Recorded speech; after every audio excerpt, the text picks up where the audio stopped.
오늘의 말씀 마태복음 27장 1절부터 10절 말씀. 하나님 아버지, 고난주간 화요일 이 아침도 주님의 은혜를 삼음으로 주님 앞에 나갑니다. 이 시간에도 우리 모두에게 말씀을 통해 하나님의 음성을 들려주옵소서. 예수의 이름으로 기도합니다. 아멘. 할렐루야. 성교 성도 여러분, 오늘도 하나님의 은혜와 평강이 가득한 하루가 되시길 축복합니다. 오늘 우리에게 주시는 하나님의 말씀은 마태복음 27장 1절에서 10절 말씀입니다. 먼저 1절과 2절 말씀을 보도록 합니다. 새벽에 모든 대제사장과 백성의 장로들이 예수를 죽이려고 함께 의논하고 결박하여 끌고 가서 총독 빌라도에게 넘겨주니라. 대제사장과 장로들은 예수를 죽이기 위해서 새벽에 재판을 엽니다. 재판을 새벽에 여는 것은 불법입니다. 이렇게 새벽에 불법적으로 재판을 여는 모습에서 예수님을 빨리 죽이려고 안달이 난 종교 지도자들의 모습을 발견할 수 있습니다. 재판은 진실을 찾아내는 것이지만 그들에게 재판은 예수님을 죽이려는 도구요 절차일 뿐이었습니다. 그들에게는 진실이 중요하지 않았습니다. 예수님을 죽이는 일이 중요했습니다. 예수님을 판 유다는 무지한 예수님을 죽음으로 몰아가는 상황을 보며 양심의 가책을 받았습니다. 그래서 대제사장들과 장로들에게 예수님을 판 돈을 다시 갖다 주고 무지한 피를 판 일을 후회하였습니다. 3절 말씀해 보세요. 그때 예수를 판 유다가 그의 정죄됨을 보고 스스로 뉘우쳐 그 은 30을 대제사장들과 장로들에게 도로 갖다 주며 유다는 회개하지 않고 단지 뉘우치기만 했습니다. 심적인 동요만 일으켰을 것이고 후회만 했을 뿐이지 방향을 전환하지는 않은 것입니다. 그는 예수님이 죽음으로 몰리는 것을 보고 자신의 계산이 틀렸음을 알았습니다. 아마도 그는 자신이 예수님을 넘겨준다면 그분은 자신을 보호하기 위해 어떤 기적을 행사할 것이라고 생각했던 것 같습니다. 그렇게 되면 유월절을 지키기 위해 예루살렘에 모인 사람들에게 왕으로 추앙될 것이 분명하다고 생각했던 것 같습니다. 그러나 그의 예상은 완전히 빗나갔고 그는 자살의 길을 택했습니다. 마치 자신의 모략이 이루어지지 않음을 보고 집에 돌아가 자살한 아이도벨을 보는 것 같습니다. 3절 하반절 그 은 30을 대제사장들과 장로들에게 도로 갖다 주며 유다는 그렇게 해서라도 예수님을 팔아넘긴 책임을 회피해보고자 했습니다. 4절 이르되 내가 무지한 피를 팔고 죄를 범하였도다 하니 그들이 이르되 그것이 우리에게 무슨 상관이냐 내가 당하라 하거늘.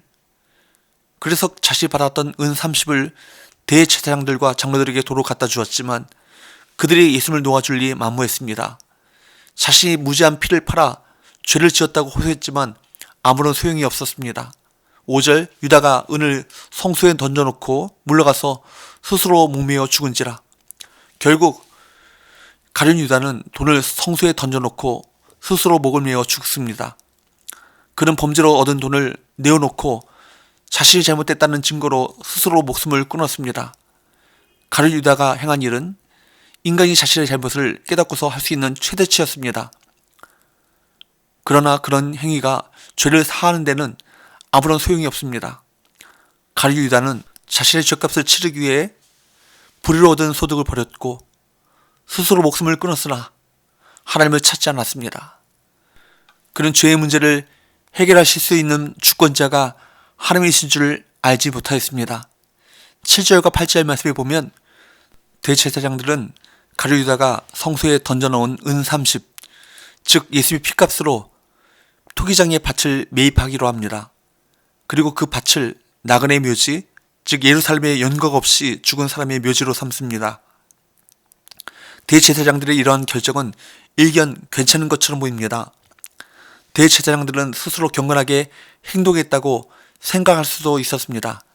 하지만 이들의 모든 행동은 악과 위선에 기반하고 있었고 그 어떤 행동과 가식도 그 악을 덮을 수 없었습니다. 이들에 대해 유일하게 긍정적인 점은 9절 10절에 보듯 이들의 행동을 통해 구약에 예언되었던 메시아에 관한 예언이 성취되었다는 사실입니다.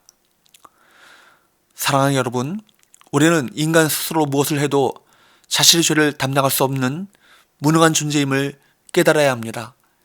인간의 어떤 노력도 죄의 문제 앞에서는 전적으로 무기력함을 깨닫고 오직 하나님만을 의지해 죄사함의 은총을 받아야 합니다.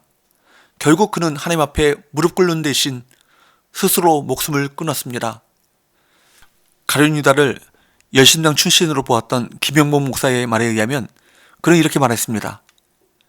유다가 속해 있던 혁명 전선에서는 스스로 목숨을 끊는 것을 용기 있는 행동으로 보았습니다. 사도행전에서는 그의 비참한 죽음이 더 자세히 기록되어 있습니다. 사도행전 1장 18절, 이 사람이 브리삭스로 밭을 사고 후에 몸이 곤두박질하여 배가 터져 창자가 다 흘러나온지라. 그는 끝까지 하나님 앞에서 약해지기를 거부했습니다. 그러나 이러한 기계는 바른 기계가 아니라 오히려 어리석은 기계입니다. 하나님 앞에서의 죄인은 낮아지고 애통해야 합니다. 베드로와 유다는 여러 공통점을 가지고 있습니다. 두 사람 모두 예수님의 12제자였습니다. 두 사람은 모두 자신들이 예수님을 부인하거나 배반하게 될 것을 들었습니다. 두 사람은 모두 예수님을 배신했습니다. 두 사람은 다 뉘우칩니다.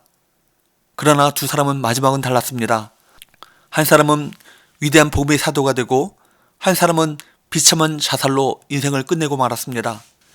이 결정적인 차이는 어디에서 비롯되었습니까? 한 사람은 말씀 안에서 회개했고 한 사람은 뉘우침은 있었지만 진정한 회개는 없었습니다.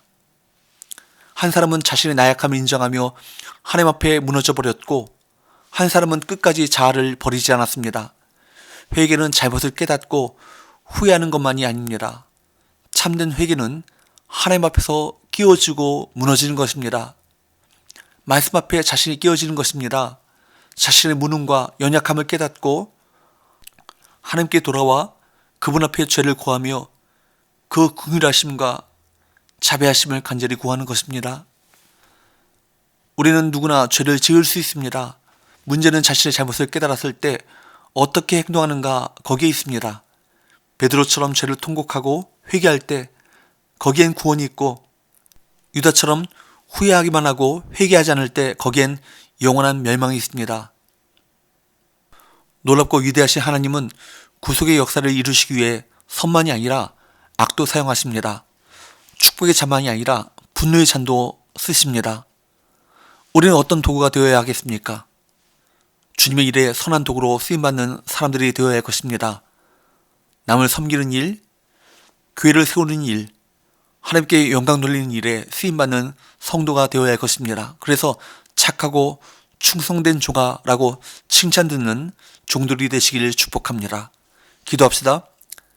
하나님 아버지, 악한 자들은 악을 이루기 위해 단합하고 그 악한 목적을 이루기 위해 갖은 불의를 행하는 현실을 바라보고 있습니다. 이런 악한 세대 속에서 우리가 하나님의 선한 도구로 사용되길 원합니다. 악한 세대 가운데 진리의 복음을 전하는 그리스도의 제자로서 소금과 빛의 사명을 감당하게 하여 주옵소서. 예수님의 이름으로 기도합니다. 아멘.